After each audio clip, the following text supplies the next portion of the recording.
Welcome to the K-pop Top 5. K-pop Top 5. Top 5. Woo! We're back. This is week 5, I believe. Yes. I am Ms. DJ McIver on all socials, DJ McIver. And I'm here with... Angelica, also known as AMW Loves, on socials and my website.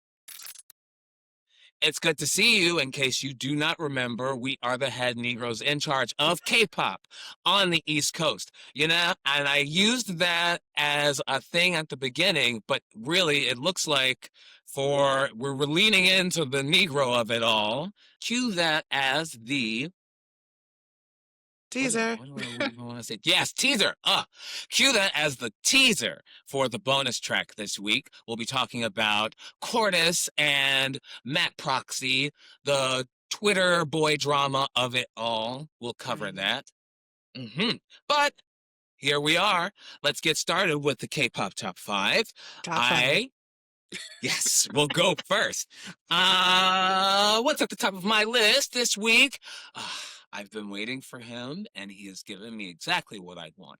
Number 1 pick for me, Yeonjun Ice Cream. Just last week, I talked about Yuna Ice Cream as a pick, and that was in anticipation for Yeonjun's release. And he has given, here we go, another ice creamy song. This is Boy Creamy is exactly what I was about to say before realizing what I said, but I'm going to stand by it. This is Boy Creamy. So he's giving us a sexy little Justin Timberlake via the Neptunes / Just Pharrell kind of thing. Almost sexy back. It's in that Future Sex Love Sounds era. Not too much where a lot of other younger boy like Haechan went for that very first debut Justin Timberlake solo. And actually that's very similar to what Jungkook did. And that the more line between Usher and Justin Timberlake, but Yeonjun is saying Future Sex Love Sound, that's where we are. Dirty Babe. Yes. We're back. The dance, delicious. Just delicious, great hip hop. I haven't watched the music video yet, so I will be looking at that. But his music videos are always great. Hybe is, when they know what they want to do, they really land it. And this is definitely 100%. They nailed it. Oh, absolutely. And I mean, while we're on Yeonjun, might as well just stay on him because he is the it boy of his generation. He is the trainee that I was always looking at when BTS was up and coming, and they're like, there's this trainee always leaving and all the fans are already waiting for him. And time has proved that he is indeed the trainee worth waiting for, because now he's a full-fledged, honestly, I feel like he's a couple more big hits away from icon status himself. So why not go into my number 1 pick, which is Baby What's Up. So that's also from his EP that just dropped. And for me, it's it's giving me nostalgic 2016 cafe vibes. You're in the cafe, you have a coffee that you can actually afford, and there are actually seats in the cafe for you to chill and vibe to the music to. It's just that aura and environment. And of course it's that whole oh, this girl walked into my life and now she owns everything, that whole old school boy group thing that has been in place for many a decade, and the formula still works. And I know you were speaking to Hybe knows what to do when they need to do it, but it's also especially because they're under big hit that they continue to make these big hits that actually resonate. And it's not just screaming over a track. It's no, this is a groove you actually want to be in and you want to vibe with. And Yeonjun kills it, even with the ice cream dance challenges, already starting to see those pieces of content pop up. He truly is an artist in his own right. And it's just again, he has personality, he has the talent, and he is a performer. And as a fan, I am fed. So yes. Yeah. It's whenever male idol goes solo, it's always interesting to see because there aren't really too many slots and the archetypes of male soloists to kind of go for. So it's always interesting to see who they're kind of modeling themselves after. And I think very smartly, actually, and not even I think, I know, very smartly, Yeonjun has decided, I think I can do everything that Justin Timberlake does and a little bit better. Except for maybe sing, but the dancing part, I feel like he has over Justin at this point in time. So Mhm. he is taking the same kind of style of music that has been proven as just good. Good, sexy, Mhm. fun, young Mhm. boy pop music. And he's saying, let me put my spin on this. And I think especially comparing it to his previous release that came out in the fall of last year, it's he's going back and forth between the style of what was it? 0+1 love Yeah. song. Yes, that style I think suited him more than any of the other members Yes. best. And that is turning into be that other side of him that we're gonna see from him. Plus the sexy and fun. And I think these two are the great kind of dichotomies of his character that Mhm. I really like to see him stick in. Yeah.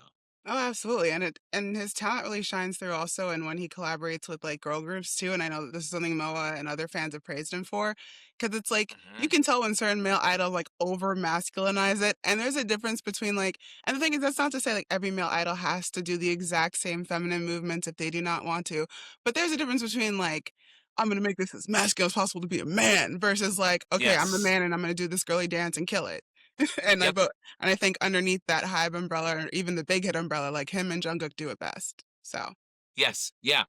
Yeah, definitely. It's Kim Jong honestly, I think most of TXT, oh they're yeah. really specifically good at showing the clarity and differences of movement between styles, regardless of if it's a boy or a girl group, and then still have their own specific style that doesn't look like, oh, I just have to do this for the recording. It's like, no, these are dancers that appreciate the dance and show the dance for what it is. And that Yep. is a very specifically special talent that Yeonjun and the rest of TXT are just really, really good at. Alright, so Okay. let's do it. Number 2, DJ, who is your number N- 2?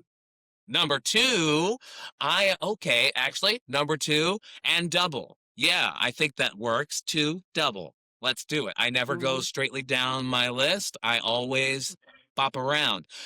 And double aura.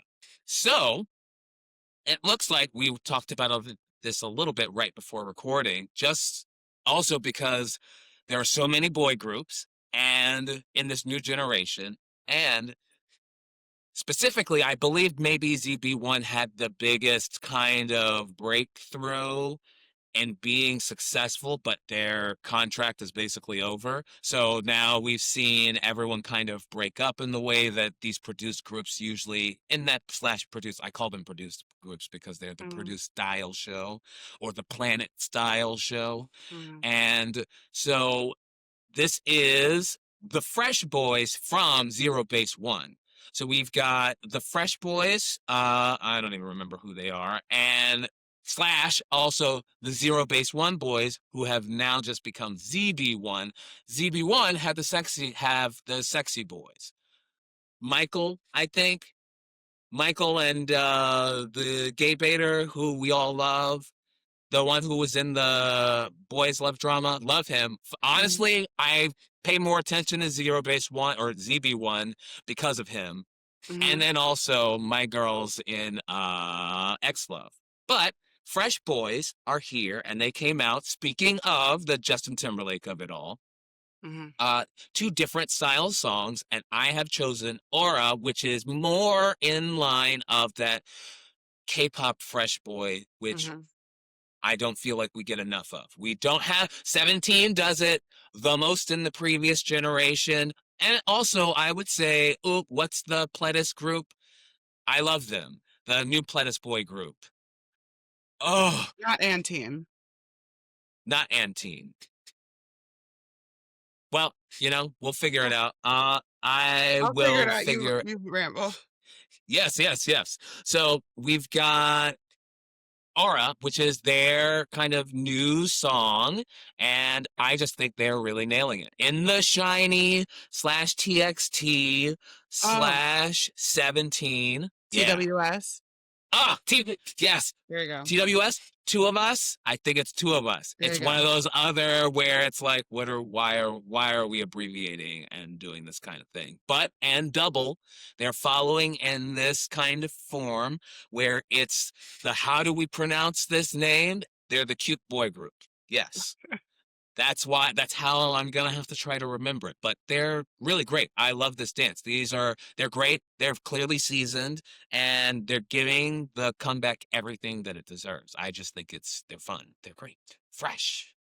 Well, and also this group has two of my favorite members from Zero Base One. It has Zhang and Ricky, and everyone knows Yes. Ricky from his iconic initial video Uh-huh. of introducing himself. And even throughout Zero Base One and now in this like new group, it's just like his personality continues to grow and shine more. And like, of course, I think it's just going to be exciting to see like how and Double develops and you know. Can we get a little USA pop-up stop? Who knows? But we'll Oh, we'll see what yes. happens. Let's let's see. Hmm. What's your number two Two. pick? So while we're on Yes. the number two, I thought I would pick an unlikely but bop producing duo. We have Jihyo and Shensia with Distant Lover.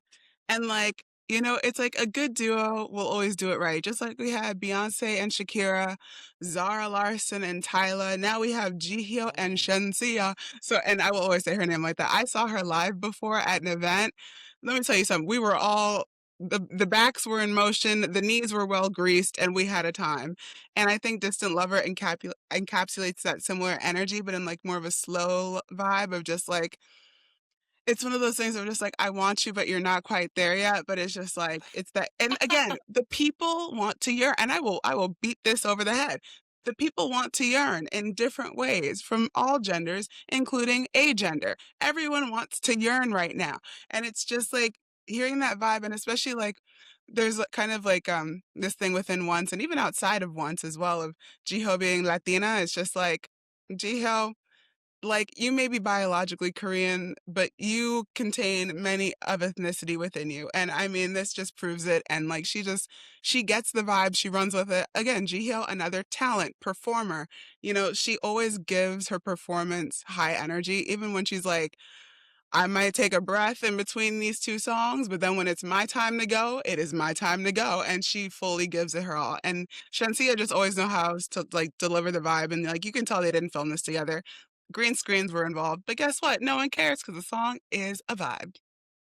Beyonce and Shakira, were they in the same room for that? I don't think they were. Well, for But the water stage one when they're on the runway. oh, they were. Okay, That one, they that were. one, that one. Yes, yes. So I was just listening to it for like a hot little second. Do you know what it reminds me of? And Hmm. I love this era so specifically of her. I wish she had stayed doing this kind of music Hmm. because also it was her most popular solo song, Hyolin's Blue Moon.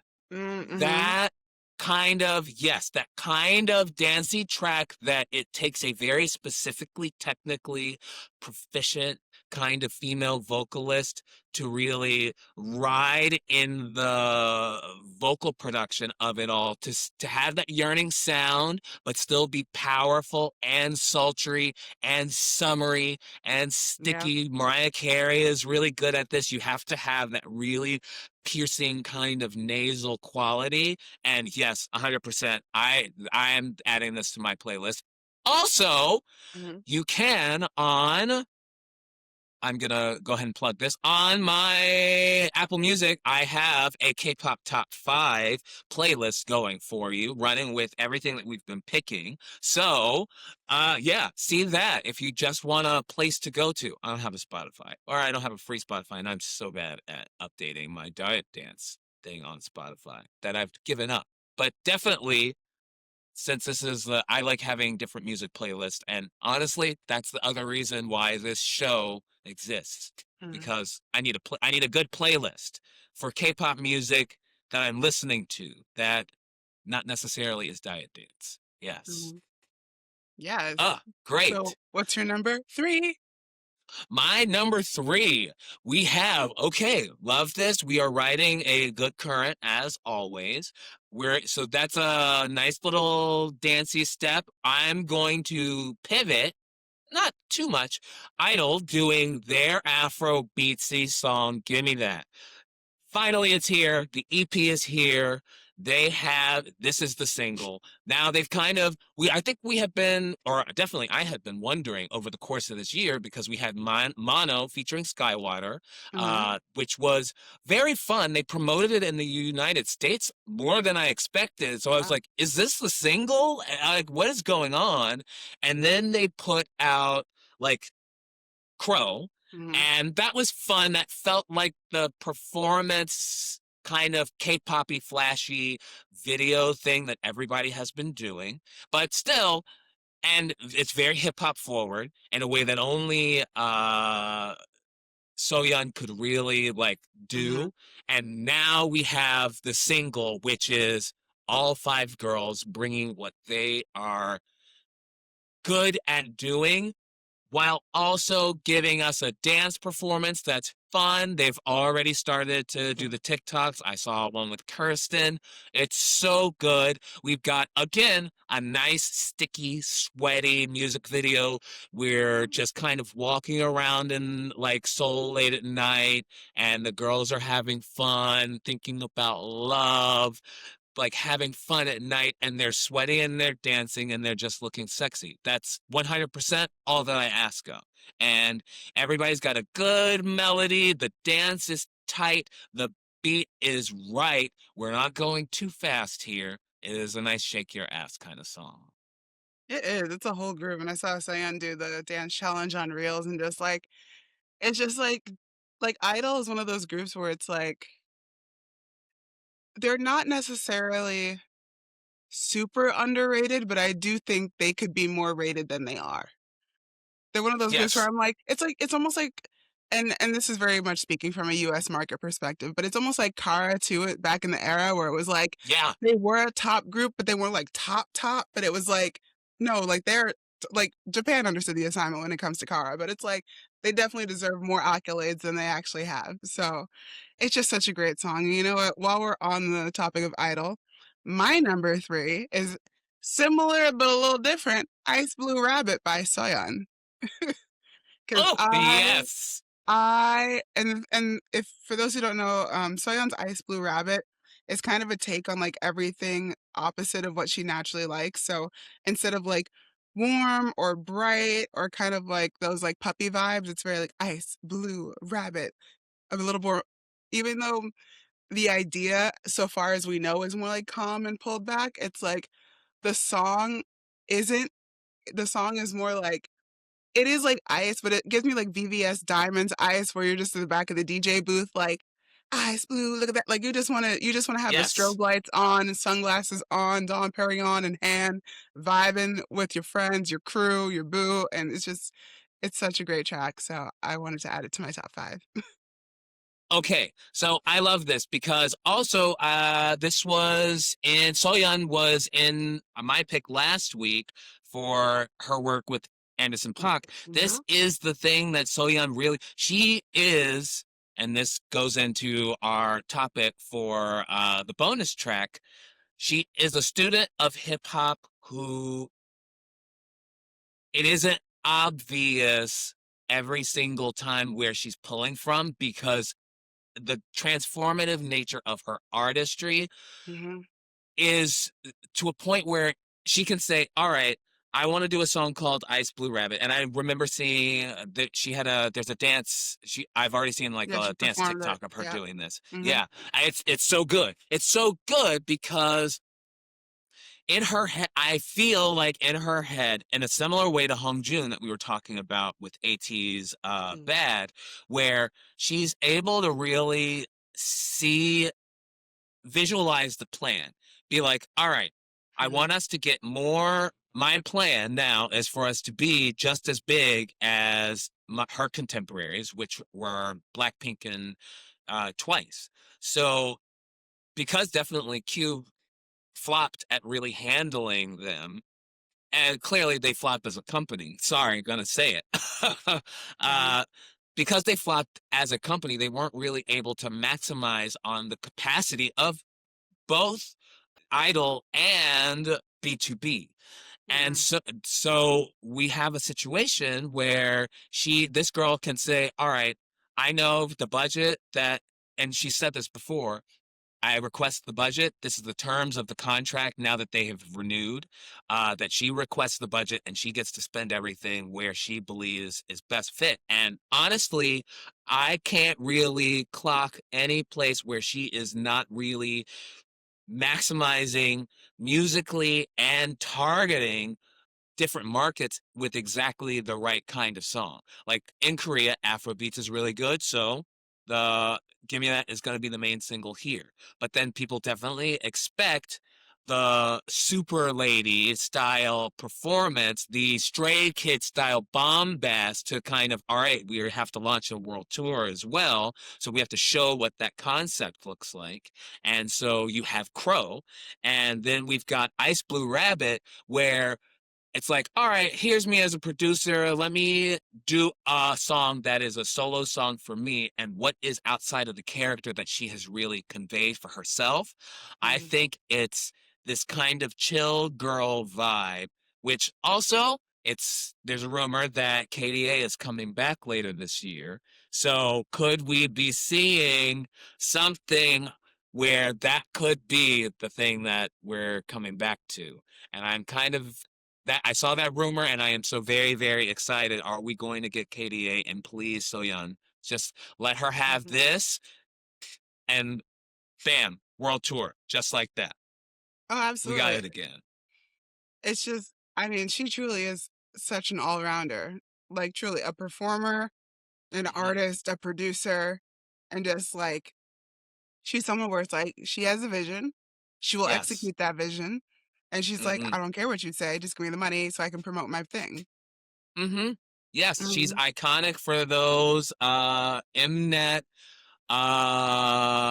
those Mnet disses too, those Mnet disses, those mama disses, where she Mhm. will on a dime be like, no, actually, you know what, I hate the way that you guys do all of this. You guys have used me for my performances and you give the awards to all these other people. Very Mhm. clearly I'm underappreciated and this group is underappreciated, and let's show you what a female produced idol group really looks like. And they have, from To Anyone, they have taken the torch of the female produced girl group, which to me, going back to a few episodes ago when we were talking about Destiny's Child, it is Idol that keeps that girl power vision alive in the production and the marketing and the vision.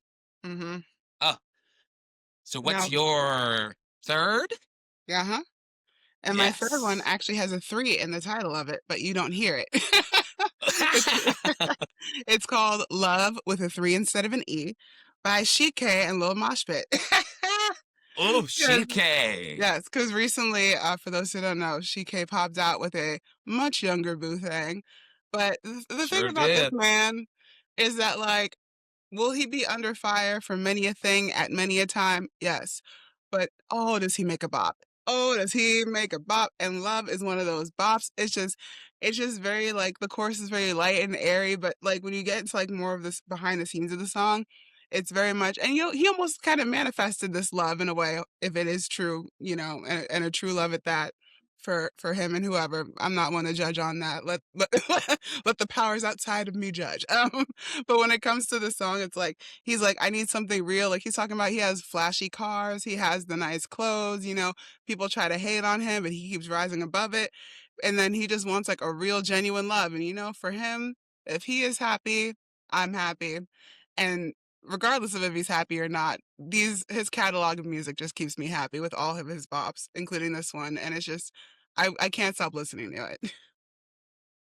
You know, and this is also a preview to the bonus track. What I do like about Shike is he is another, well, yeah, I guess there's no real room in Korea for rap anymore. Somehow it has really fallen out. I mean, we're in a more of a rock phase, definitely, and that'll be reflected in just all around the world. We're heading back toward the pendulum is swinging back and Mhm. forth always between rock and hip hop as far as what do we deem cool in the mainstream.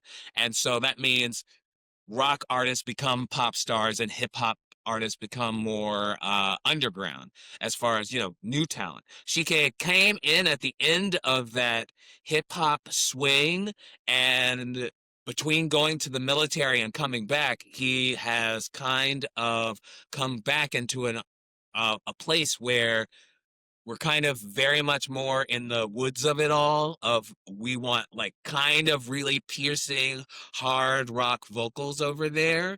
And Mhm. ooh, you know what, I do love woods. I'm gonna have to pick a woods title for next Mhm. week because I love woods, but Shike is, again, I love a problematic sad little hip-hop boy every now and Mhm. then. I can only do one at a time, and for K-pop, he's the one. He's the one. Mhm. Absolutely, 100%. Yeah, like, I've seen him live so many times, and every time I see him live, it's always a good time. So I'm just like, "You know what? Continue to come on tour. I just have a good time at the show." Yes. Love it. So we're here at number 4 for me. I'm gonna go with, all right, rap, rap, rap. Well, big Bad Villain, they're not a rap group. They kind of are, I suppose. I am using Yahoo as my number 4 pick of the week. Uh, this is an older song, but what I love about this song is, first of all, Eunice at I Love Dance.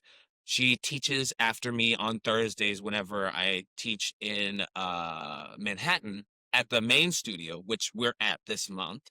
And so every now I kind of love at the end of my class what is the pick that she uses for warm-ups, because she kind of goes back and forth between different like feelings. Like sometimes it'll be all 3 Le Sserafim songs, but the Le Sserafim songs are like Blue Flame and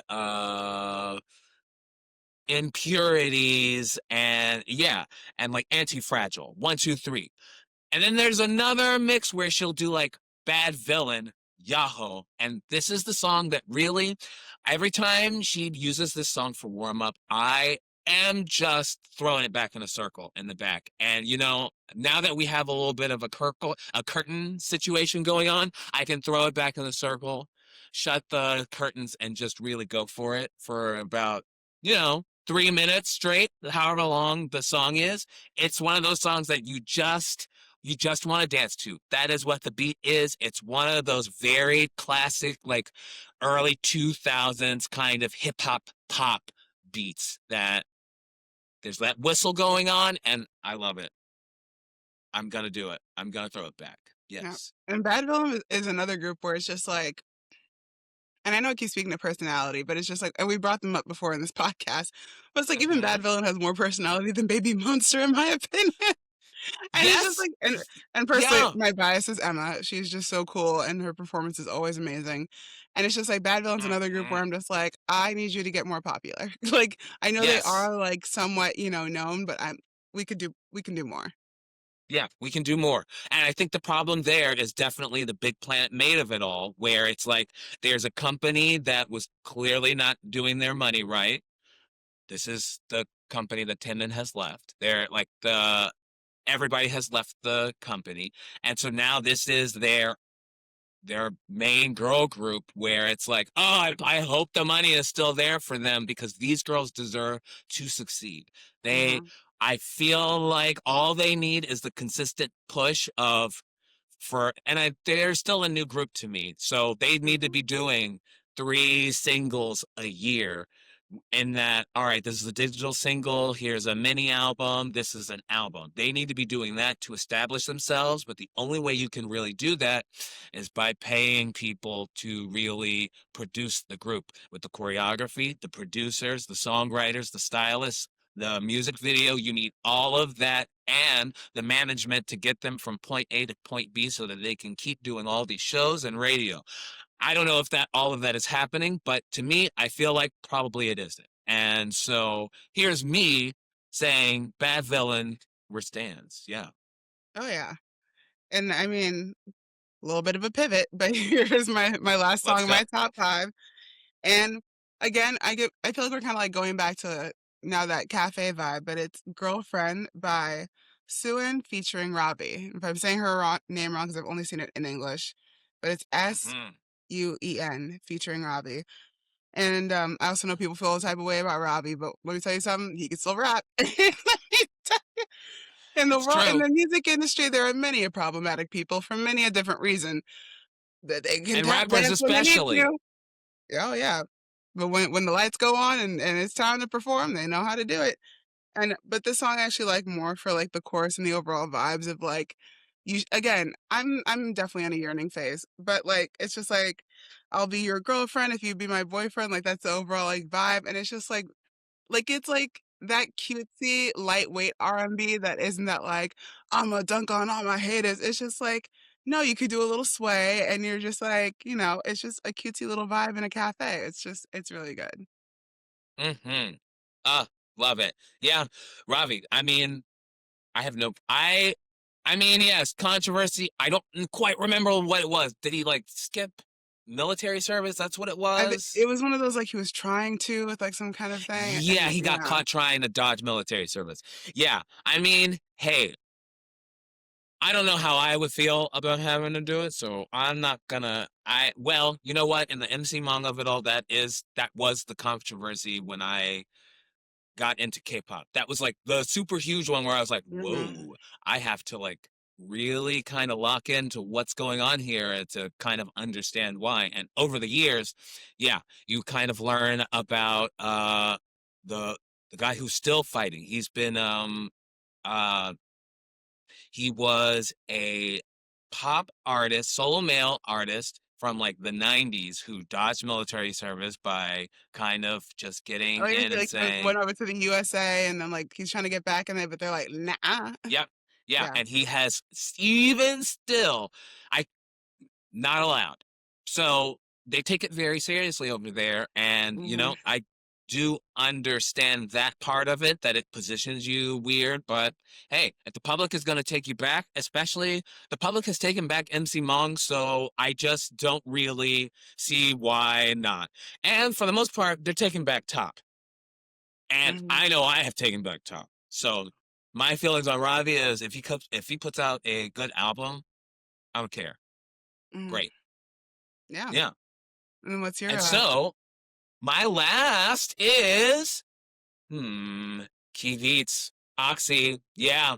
After you talking about it last week, and then also one of my students who definitely on Instagram will message me things. I have a couple that do, and I do pay attention, and it does really, I do very much listen. And so Oxy is really, it's kind of been everywhere for me in this last week since our previous episode, and I'm into it. I'm into that dance. I had seen the dance just once before, like really like the day or two before you had picked it and we had filmed the last episode. But now I'm like, actually, I do low key love this. And because next week for Diet Dance, we will be doing it's finally the third week of July. And like I've been warning everyone, I'm gonna do Meow Hit 'em to bring us back to the baby monster, bad villain. I am actually choosing to do Meow and bad villain and Kivitz. I feel like I really just want to spotlight on the girl groups that I really like right now that aren't doing the cutesy Vogue thing. So mhm, yeah, I really, really, really like this Key Beat song, and they're really giving us a great dance. And they've been going around with, I think it was Yugyum, the mhm. TikTok that I saw, where I'm like, yeah, that's right. Let's do it because that's right. Yugyum is AOMG. He is the one. You know what? Right there. There we go. Right there. My got seven. Yes, Yeah. absolutely. There we go. So I really truly right there love love love love love it. I am totally feeling them. I am Kiwi pilled at this point. I'm excited for them too. I just hope they get to continue to rise and shine beyond this, and hopefully it's not like a debut and then that's it. It's like, no, like I feel like we're gaining some traction that's gonna be good. Yes, it's going to be good. I really, really love it. All right. So that is our top 5 for this week. Let's get on to our non-K-pop picks. What's your first pick, Angelica? So my first pick, I know the title says Pain, but it's anything but. It's Pain by Ray Volpe and Kai Wachi. So if you are an EDM person, a fan of like the thing about this song is that there are two, well, there are technically 3 drops in it, but the first 2 drops are my favorite. So the first beat drop is more of that like regular, like if you just envisioning yourself as like taking a sledgehammer and just beating it like to a rhythm, that's like the first drop. And it's a great drop at that. But then the second drop gets into that trap house vibe because right before the drop, they're like, wait, let's try something different. You've got it. And you're just like, yeah. Like when I tell you, if there was a scan of the neurons firing off in my brain, I mean, there were fireworks in my brain when, like my jaw hit the floor when I heard the beat drop. It's one of those things where, and for those who don't know, I just got a deck myself and I'm learning about, that sort of thing. I used to do music editing back in like high school and college. So it's like trying to like get into that myself just to like listen to all the different layers of that drop and the complexities about like timing and just like sonically creating a new world that doesn't sound like that still exists within a genre without sounding like everything else. Like it's such Yes. a great freaking song. And Ray Volpe and Kaiwachi are 2 icons within the dubstep space. So for them to come together and create just like a mind melding, like I need to like headbang, I need to put a wig on because I need more hair to headbang with kind of vibe. Like this is that track. Ah, yes, I love it. Yeah, yeah. We're really heading back into these like the dichotomy on in dance and in rock, like this idea of getting back to headbanging, and it is definitely a symptom of the times where we're looking to escape and just release with catharsis in much sloppier ways than in very contrived K-poppy or dance pop kinds of ways. And I think this really like goes straight into Kalela. Well, it does go straight into Kalela. That's my pick for this week. She has put out the album New Avatar, and I am choosing the song that she has with Pink Pantheress. It is called, let me pull it up because I am gonna check the playlist. I mean, I'm already excited just from hearing Pink Panthers is on it because she's another like producer extraordinaire herself who like I mean, even that one interview when she talked about how she purposefully sings in the register that she does to align with the music that she produces, I was like, that is why you have an honorary doctorate. Like that is why you have to like because when I remember there was I don't know if it was like a reel or a TikTok or what it was, but I heard her sing in more of her like diaphragm supported voice and I was like, oh, I just like it was one of those things of like, oh, you can manipulate like, you can like auto tune not needed. That is you, like truly a powerhouse. But continue on with your non K-pop pick. Yes. So 100%. And that's very much what I was thinking about as well. The name of the song is The Bridge. In this song, it is maybe the poppiest of all of the tracks that she has released thus far, Kalela, for this album. But it also really sits in this wonderfully almost industrial zone. And as we've kind of led to the rollout for this album, Kalel was really going out on these interviews to talk about what she is looking to do. Kalela is American, by the way. I know I was talking about where does she exist in the European girlies of it all, and the reason why is because Raven, the album before that, was very specifically in that Euro trance era of black dance music. And I think what we're looking at specifically amongst the black women in music is that everyone is doing their own sort of historical or technical statement on the ways in which alternative black music has existed, has always existed, and really kind of schooling everybody, like very seriously, whether it's country, whether it's these deep house things, whether it's super Britpop, and in the case of Pink Panthers, she is really like combining grime trip, all of those like 90s and 2000 forms of Britpop and dance music all into a new genre. And so for Kalela, she is for this album really in this industrial phase, and this industrial and this alternative rock kind of phase. And so I really love that she kind of pushes it towards that poppy side, because she's really showing that she is an immaculate pop artist who knows how to cultivate a sound and make it mass market while also making it the most atmospheric. And just she's a technically proficient singer who similarly to Pink Panthers, and there's a good kind of dichotomy of, all right, what are the differences in the ways that Kalela falls into the music compared to Pink Panthers, and seeing how they both meet worlds. And I just am in love with this song off the album, and I will be listening to this album for the rest of the weekend, 100%.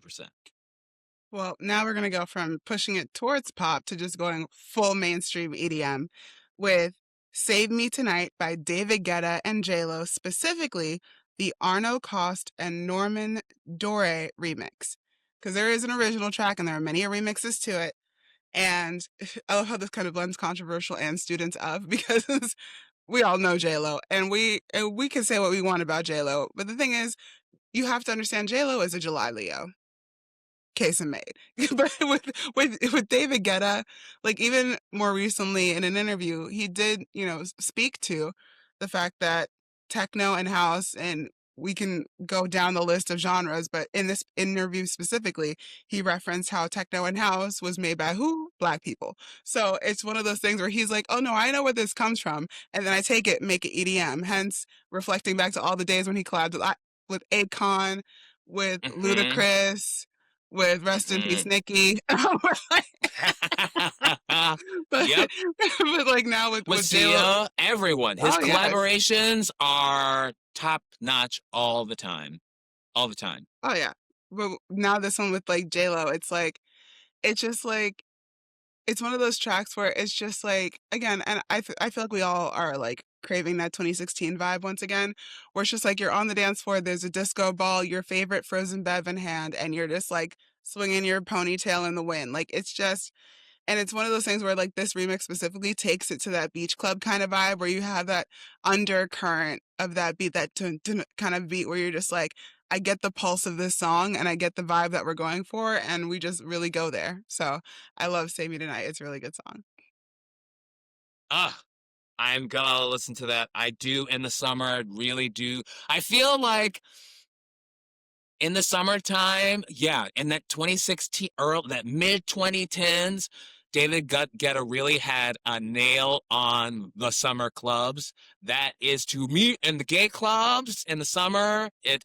There is a David Guetta song or five or a whole entire set for just a little bit at like 2 o'clock in the morning at the Ritz. Who knows? But yeah, I want that. I'm longing for that feeling. And you know what?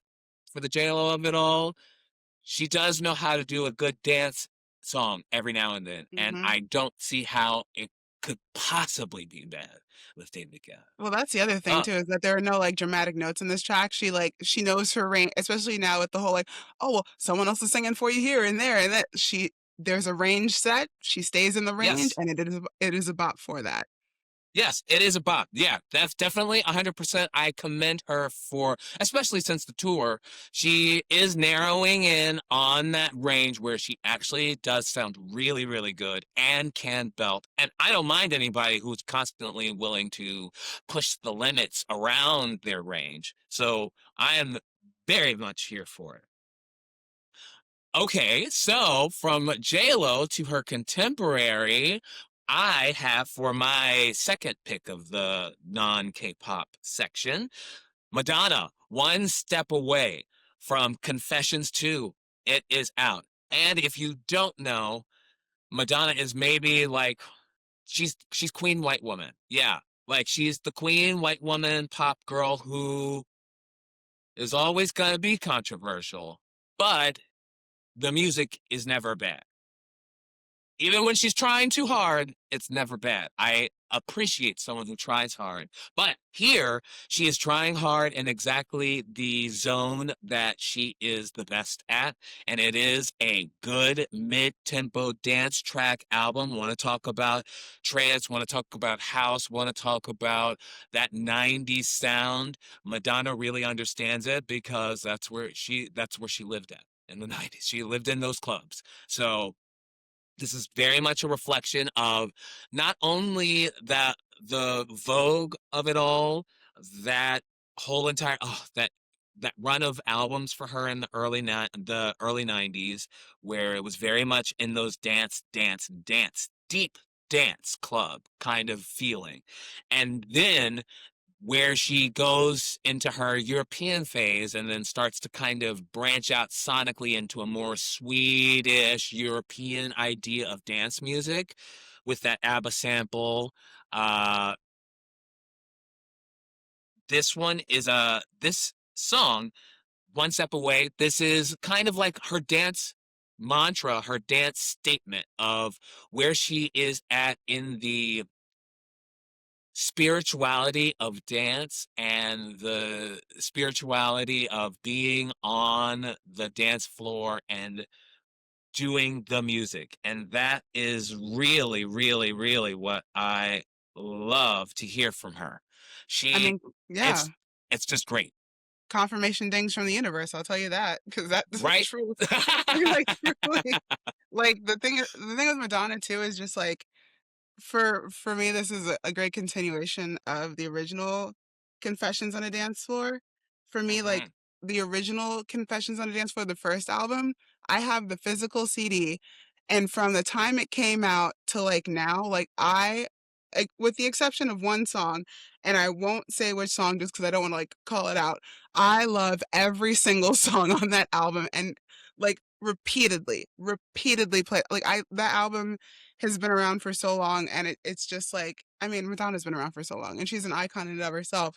And also to the people who were like, "Oh, well, why is she like so much older and still in lingerie?" Let me tell you, when it comes to certain things in life, I'll put that disclaimer at the beginning. When it comes to certain things in life, age is nothing but a number. Trust and believe, I will be 80 years old both wearing a caftan and a bikini when I want to. And with Madonna, when you have Madonna level funding and Madonna level lifestyle and you live the life that Madonna has lived and go through what she's gone through, I would too be sitting in the front row of YSL, sharing a cigarette with Connor Story, Charlie XCX, and just living my best life. Like, I mean, and this album just continues that and also continues to like, and especially in an era when so many brands and so many, public facing people are, if they're not directly correlated or trying to like pull away from the queer community, she's like, no, these are my people and they have been and they will continue to be. I am their queen for a reason. Yes. And part of this rollout, she's gone back to the roots of actually on Grinder has let me know from day one the countdown to this album, and I truly appreciate it. It's the only reason why I have really picked up that app in the last couple of weeks because Grinder was the one that let me know that she was in Times Square a few weeks ago. It was right as I was teaching diet dance on a Thursday, so it was very, very upsetting because I knew that I was just blocks away from Madonna performing in Times Square. She has like nailed in on this is where I'm going to. I am talking to the queens because they are the ones who serve me the most and they are the ones who understand that I want to dance at any age and be sexy at any age and not feel any sort of way about that because what do? We lift up our queens. Whether it's Tina Turner, whether it's Cher, whether it's doesn't matter how old you get, sexy bitches for life. And I mean, I'm still on the wait list for tomorrow's show, so I'm just like, Ah! she's performing tomorrow, and it was just like, and I'm so annoyed because I follow the Dice app for a bunch of different things, and there's a show coming up by the Frost Children that I missed out tickets for, so I'm on the wait list for that, and then for her appearance tomorrow at Knockdown Center, and also just like for me. if I can have this platform and say something just real quick, Knockdown Center is one of my favorite venues for live music, especially in like the dance space, because you actually have space to dance with functioning bathrooms. Oh my goodness. And so it's just like there's so many venues that like people try to book at that are like it's like, oh, we have to hike over here, over there again. And while Knockdown Center isn't exactly like perfect in location, once you get to the location, it is a great time. Ah, okay. I actually lovely. I have seen so many different artists going there, and it's not, I don't think it's too far from me because I live in Sunnyside, Queens. I feel like they're right over the bridge someplace Like, quite for literally where the I'm. second you get off the bridge, it's right there. So, like, it's right in the middle between Queens and Brooklyn. Oh, oh, great. Mhm, There we go. Yes, because it's like there's Under the K that is mhm. like right literally off Under the the thing. And I'm bridge. like, I know Knockdown Center is somewhere over here, but where is it? And Mhm, I know it's like right over by where I work. I thank you. Yes, great. I love that. yes. Those are our non-K-pop picks for the week. All right, it's time for the bonus track. Bonus We track. already told you what it is. This week, we've got a little bit of a controversy, as it seems like we always have a controversy regarding this specific topic. Cordis. This Cordis and Matt Proxy. There's a little bit of a Twitter beef going on. Honestly, I'm going to chalk this up to boys being boys. And by boys, I'm going to mean Matt Proxy and then the K-pop fandom, the Cordis fans, honestly, not kind of appreciate it. Oh, of course they're not going to appreciate it. They got called out. So let's give you the rundown on what's happened. I believe it was Martin from Cordis posted on his Instagram, I think just a bunch of music that he was listening to. One Mhm. of it was a release from Matt Proxy, rapper based in Minneapolis, just came out with an album probably a month, like 3 weeks to a month ago, June 19th, I believe. Uh, Juneteenth. and yeah. Oh, that was you know what? Good job, little Mhm. boy. I don't, not little boy. I don't want to say little boy like that. Little man. Good job, dude. 19. Good job, dude. Because actually, I wanted to kind of listen to his music to kind of see where we're at on the situation. I'm like, oh, this is a 19-year-old self-produced underground rap artist who is giving, like I said, for the chic of it all, sad boy rap. He's, singing a little bit in that very, in this kind of underground kind of way. The production is top notch. We're doing a kind of rocky vibe. You can definitely feel that this is the town, Minneapolis, I believe, that birthed Prince. He is in that era of really mixing genres in a way that I think is super interesting and fun. So, of course, Martin from Cordis liked it and was kind of bigging that up. And of course, being an underground rap artist, he's not gonna necessarily have something nice to say about being confronted with the K-pop artist liking his music. And so he kind of went off on a little bit of a tirade, talking about the appropriation and how he doesn't really like it. And Cordis fans got upset. They did all of the weird ad hominem attacks that you would do, that a fandom would do, that a non-black fandom would do towards a black artist calling out uh, cultural appropriation. They talked about, oh, well, Cordis has more streams, so you don't mean anything. Ah, well, blah, blah, blah, blah. This is it. You could have been so much nicer in talking about this, but now you just seem like a hater. Or why didn't you educate them more? These are just little boys. By the way, they're all the same age. So it's just one of those instances where you see how K-pop artists will get infantilized in comparison to someone who, is this a diss? This is a beef, blah, blah, blah. Where if we're talking about Cordis and they want to be a hip hop group talking about YKK, like immediately directly ripping off from we've already said, let's see, Tizo Touchdown has produced with them. So I'm not going to say that they're ripping from Tizo Touchdown. They worked with him. ASAP Rocky, Travis Scott, Future, they're pulling from very much this specific kind of wave of hip hop. And so to see someone from the directly younger generation of that uh, call it out, that's of course what's going to happen. And if you're going to be a hip hop artist, if you're going to be a rap artist, you should thicken that skin on what is going to come your way. And as such, Cordis fans, if you're going to pretend like your faves are doing this style of music, you're going to have to understand culturally what happens in this genre where you do, and it's not just about paying respect. If you're coming from K-pop, the respect is kind of not there unless you're directly paying people. It's just not. So you're going to have to get used to underground artists always kind of having something to say about it. I think it's not that big of a deal, but culturally, if we have this podcast, if I do want to talk about these things so that so that everybody kind of has a good understanding where both sides are on it. And as an older K-pop fan, hey, I get it. There really is no room anymore to be like, oh, well, nobody understands anymore.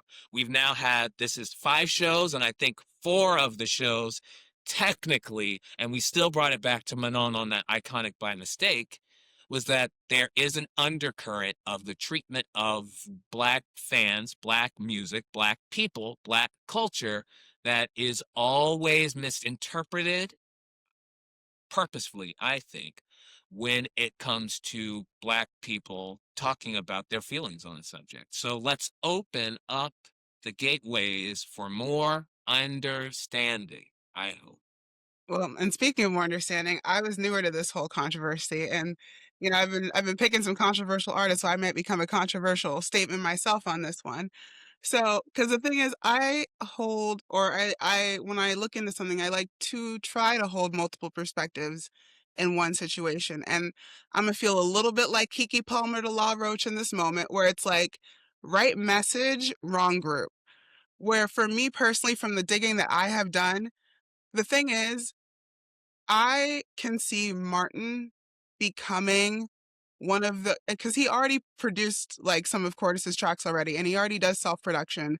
And I truly feel like he is currently a student of. So I feel like he is still in that learning process of learning, the OGs of hip hop, even though he is Canadian, learning about like that production and that style. And as you mentioned, like the thing about Big Hit apart from Hype is that like Big Hit, at least when it comes to production, from what I understand, is that they actually source and work with artists in the space to some extent.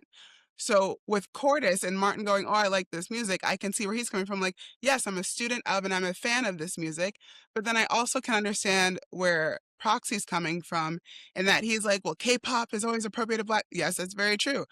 And the thing is, in some subsequent imagery, he uses straight kids as an example. And it's like, well, hold on now, because He now sure you're doing all does. Asians look alike and all Asians act alike. Now, that's another problem we're getting into. And the thing is, it's like, you can be mad at the industry as a whole, but if you're going to go for an individual, then you got to go for the individual one-to-one hip hop street style battle kind. If you're going for the industry as a whole, speak to the industry as a whole, not going, well, Cordis this and Cordis. That's one group, not the whole industry. So it's like when it comes to Cordis and even bringing it down to Martin, I'm like, I get the message, but you're directing it at the wrong, not the wrong target, but I would say honing in on one target more than you should be mad at the industry as a whole, from my perspective. So it's like and it shows like, that picture of like Yeonjun with the afro or like Bang Chan with cornrows. Like, I mean, if you watch KBS, the comedy special before it went off air, you were seeing blackface how often? That's what we remember. And it's just one of those Yes. things of just like, it's like the industry as a whole, we can have that whole conversation, but in terms of how Proxy was kind of treating Martin, like, and I don't want to do that thing also where we're like, oh, we should police Black people's reactions to things. It's like, no, no, no, we shouldn't. If he feels this way, that's how he feels. But for me as a Black woman, in my perspective, well, then I'm like, okay, well, I get why you're angry, but like you could have said, "Thank you for shouting me out, but I gotta say this about the whole industry as a whole." And but they are the same age, and given that they're both, in my perspective, in my view, younger, it's like y'all will sort this out in time come, but like that's where I am. I'm like, I get the message is valid, but I'm like, you're kind of attacking one of your direct fans who's trying to be a student of, and he doesn't have that. And with Cordis fans as a whole, it's like with K-pop fans as a whole, not a whole, but a part of a whole. Sometimes it gets to that space where you're just like, y- sometimes it's also like even the non-black fans that are trying to get in on people's necks, and it's like you're not even a part of this. Like, step back for a second. Like, let Mm-hmm. us handle this Mm-hmm. amongst our kin, and then we'll get back to you. Yeah. And so I think these are the kind, because of the climate that we're in, where it has been back to back so many things, it's that tensions are super high. And we're getting to the point where now we're starting to have underground, like, can you imagine 10 years ago with BTS that an underground rapper would have gotten a shot and that it would have like gone all this way? I just can't imagine that it would have happened because it's just not really, we weren't at that pervasiveness of the idea of what K-pop is. Now it's to the point where everybody knows what K-pop is, period, after the year of Golden and going through this year from Golden to BTS Arirang to the Manana of it all to even back last year, Kiss of Life, it's this continuing conversation where it's like, all right, now people are starting to have a bad idea. And that means you're going to have people with only an idea of the surface level of K-pop who are then people who are getting shouted out, that it's like, well, they have no real understanding of the genre. They just know that from what they've seen, they don't like it. And this Matt Proxy, I'm not gonna. Well, I am gonna get into it because this is another thing that a lot of young male, straight male. I'm gonna assume here. Sorry, but I am. A lot of young straight male rappers are gonna do at this age specifically, where there is that little bit of xenophobia, where there is that little bit of what kind of racism have you not yet unpacked, or what Mhm. kind of prejudices have you not yet unpacked? And how is that going to be reflected in these specific sensitive issues where you're not in this case, listening to his album, I can see how we will be getting Cordis maybe doing some songs that sound like some of his music. And as an artist, I would be very afraid to kind of see that coming for me right as I'm just putting an album out. And Mhm. so I want to have space for both of those sides. And with Cordis, didn't they have a member who, I think it was towards the end of the year, there was something with him. There was a specific thing. It wasn't Martin. Martin had to correct him on the spot that what he was doing was not okay. And I Mhm. specifically remember this issue. So for me, for Cordis, I'm like, since that issue, I have taken Go off of my Diet Dance playlist personally.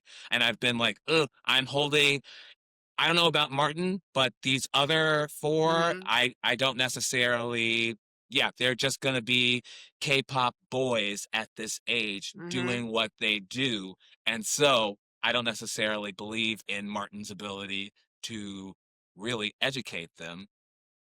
I don't. Sorry. And that's where, in the case of Hybe, where now we're seeing on the company level, their kind of position for using black people, where I no longer have faith in the company. So then it's like, it's gonna it's gonna come down to Martin, really, as the leader of the group, to really hold it down on threading the needle of their specific space in this genre for them being actually, as far as I'm concerned, it's just straight up appropriation.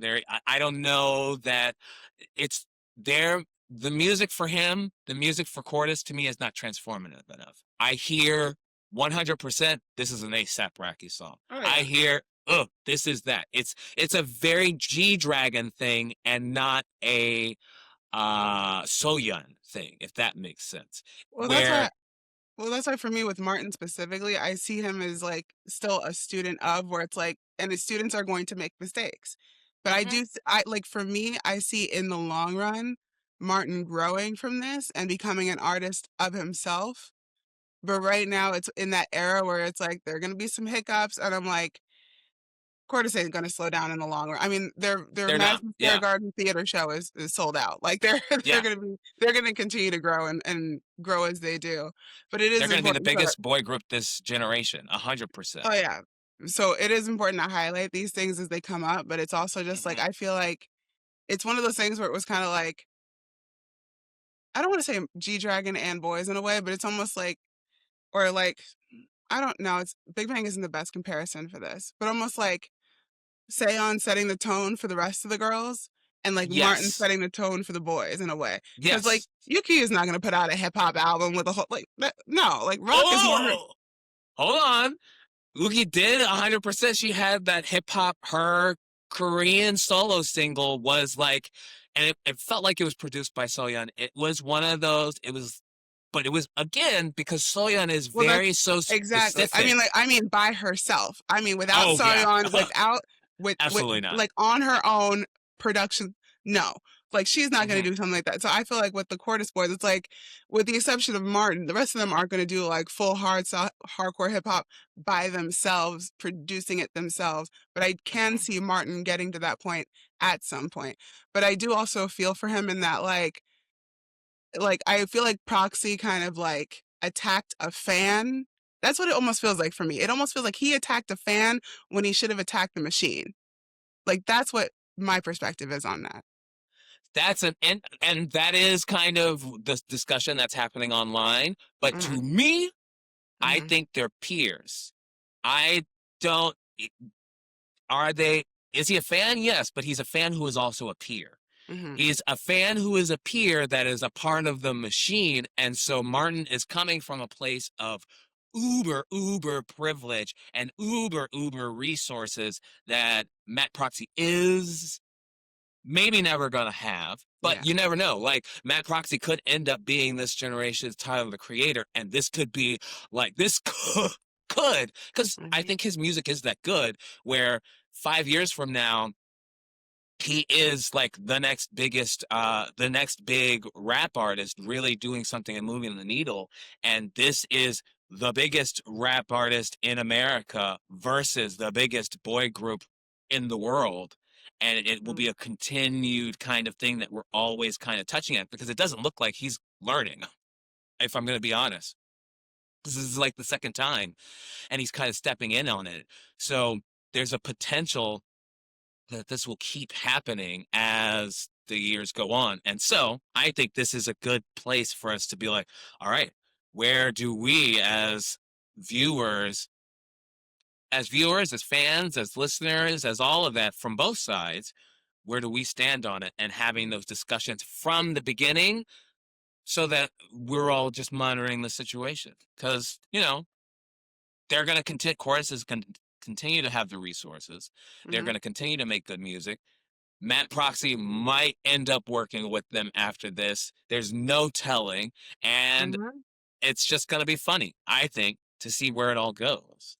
I mean, I would think it would be funny, and I'm not saying that this will happen, but I think it would be funny if it did happen because he says in one of his like, or at least in his Instagram statement of like, I'll never condone this for a bag, but it's like, let's say in 5 years, would you feature on a track if the check was right, if the production credits and the songwriting credits were right, if all the because the thing is too like with Cordis being a part of the machine, they do have PR. They have a PR team that can go, say this, don't say that, do this, don't do that. That, for example, Martin correcting him on the spot of like, hey, if someone says something like this is what you do. Whereas when you're fully independent, you're just You don't have those balling people. it against like 20 about a bunch of fans in and of itself. And like, you have to make sure your fans are there for you, but are there enough fans there that can go bat to bat? Who knows? So it's one of those kinds of scenarios, at least for now. Yeah. And I love to have these discussions. hopefully, hopefully nothing crazy will go on Yeah. for the next week and we can talk Won't. about something lighter and fluffier for our bonus track. But let's, put a pin on the situation there. We've got everything that we wanted to say out on it. I think so. I think we basically hit every single perspective, every single major perspective on the issue. And that's kind of the kind of content that I want to kind of bring to the bonus track. So that's it for the K-pop top 5. K-pop top 5. Top 5. Yes, that's it for this week. I am Miss DJ McIver for you, teaching at I Love Dance Tuesdays and Thursdays at 7 p.m. at I Love Dance Studios, and on Sundays at 6 p.m. and online from I Love Dance Flushing.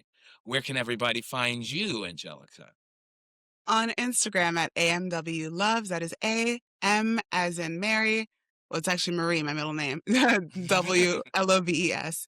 And same as my website. And for my Bryant Park class, free yoga class in Bryant Park, 6 p.m. Wednesday, July 15th. Just bring a yoga mat and we'll do the thing. Ah, lovely. Yes, there we go. We've got so much. So what you can do is on Tuesday, Wednesday, Thursday, be in Bryant Park at those times, and you will definitely see both of us. Your joints will thank you. They sure will. Yes. Thank you guys so much. We'll see you next week. Bye.